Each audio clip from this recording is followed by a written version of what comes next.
Fala galera, hoje a gente vai aprender sobre list expressions e expressões geradoras. São duas coisas bem pythônicas para a gente reescrever código como esse aí que está na tela de uma forma mais legal. Então fica aqui comigo que vocês vão ver exatamente do que se trata, beleza? Então esse código aqui ele não está errado, se a gente executar isso aqui a gente vai conseguir ter um resultado massa ali. Então nesse caso aqui eu quero ver dessa minha primeira lista quais são os elementos maiores do que 100 e colocar ele numa outra lista e aí eu printo o resultado na tela, tá?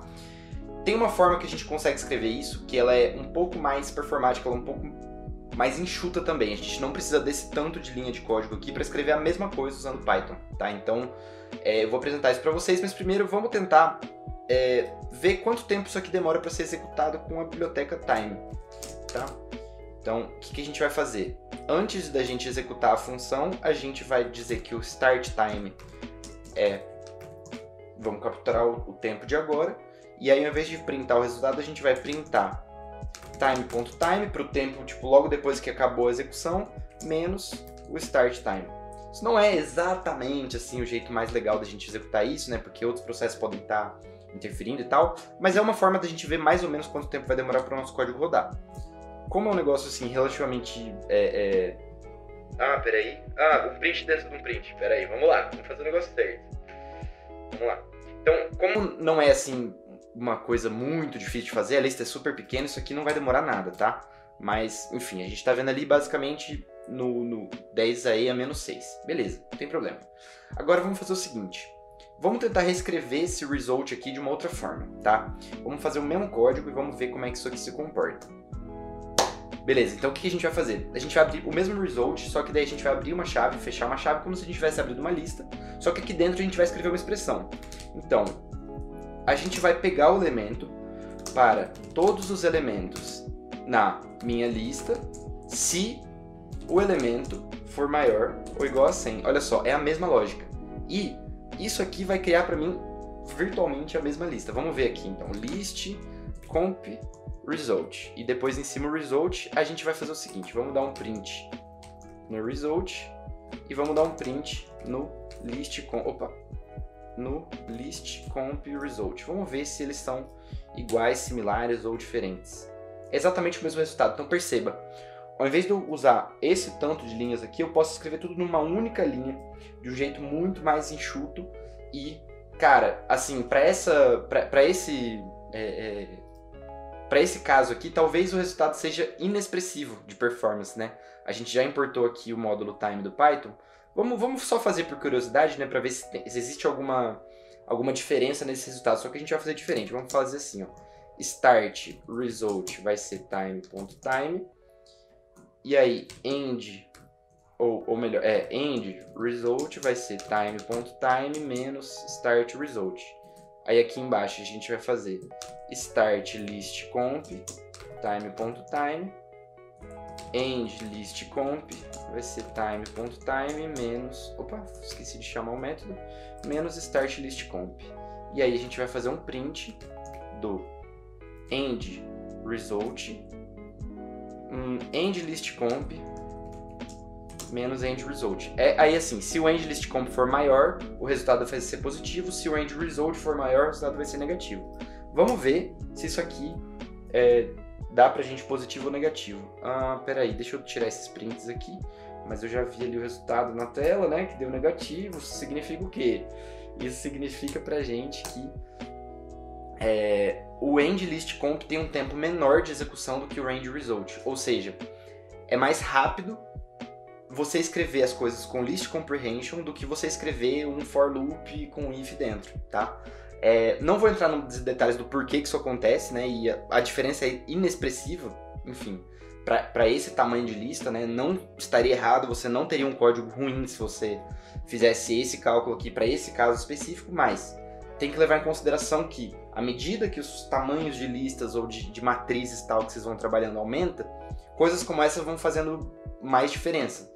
E aí, se por exemplo você tem algum processo, né, na tua aplicação ali de produção que precisa de mais performance, talvez um list comprehension possa te ajudar. Então o que a gente vai fazer? A gente vai ficar com ele aqui. Opa, apaguei até a minha lista, daí não faz sentido. Vamos ficar com ele como resultado aqui do nosso estudo, da nossa investigação, tá? Que por enquanto ele é o que a gente entende ali que é o melhor.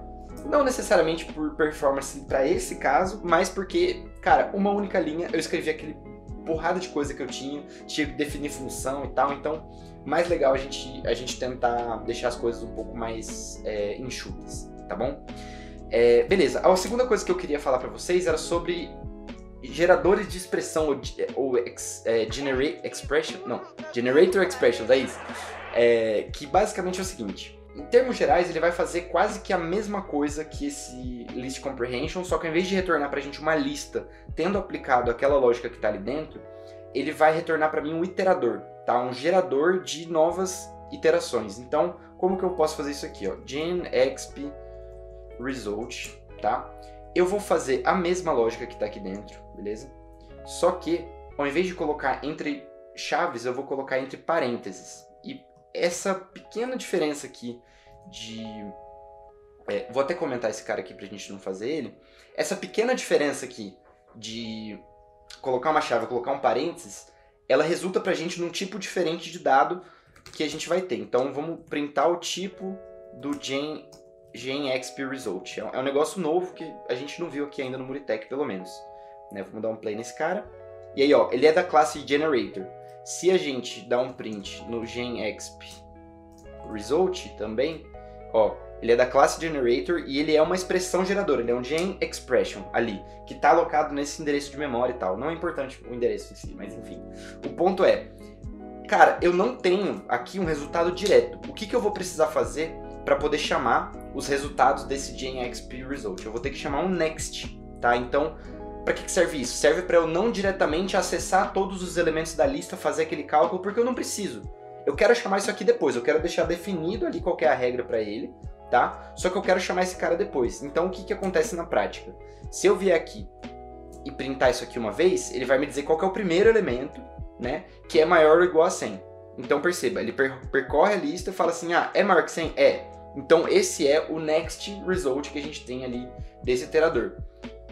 Se a gente fizer isso aqui de novo, como eu estou sempre reinicializando o código, ele sempre vai printar a mesma coisa. Mas, se eu estou dentro do mesmo código, onde eu já chamei uma vez o next daquele iterador que a gente definiu, quando a gente chama de novo, é para a gente esperar ele vir esse 1225. Vamos ver se isso acontece de fato, tá? Beleza. O que mais que a gente pode fazer com um Generator Expression? A gente pode falar for result in GenExp Result, a gente print result, tá? A gente pode iterar em cima dele. E aí ele retorna ali para mim todos os elementos que entrariam naquela lista. Cara, para que isso aqui é útil? Quando eu não quero necessariamente alocar em memória muitos objetos ou muitas coisas pelas quais eu estou iterando. Nesse caso aqui são inteiros, né, coisas que ocupam virtualmente quase nada. Mas eu, pessoalmente, já trabalhei num cenário onde esse iterador aqui retornava para mim um objeto que ocupava alguns megabytes em memória, né, uma leitura de dados, por exemplo, uma tabela, sei lá. Você quer ler várias tabelas do que você tem no diretório, vamos supor que sejam vários arquivos CSV. Ao invés de você ler todos os CSVs, alocar tudo em memória para depois fazer algum filtro, alguma coisa ali, não. Você pode ler arquivo por arquivo, só que aí você só vai de fato acessar esse arquivo por arquivo quando você quiser avaliar essa expressão aqui. Então já é uma dica ali, um sinal do que a gente pode esperar ali de ganho de performance, né? Porque não necessariamente eu preciso trazer tudo para a memória, não necessariamente eu preciso processar tudo antes de já começar a fazer alguma coisa, beleza? Essa era a dica que eu queria dar para vocês.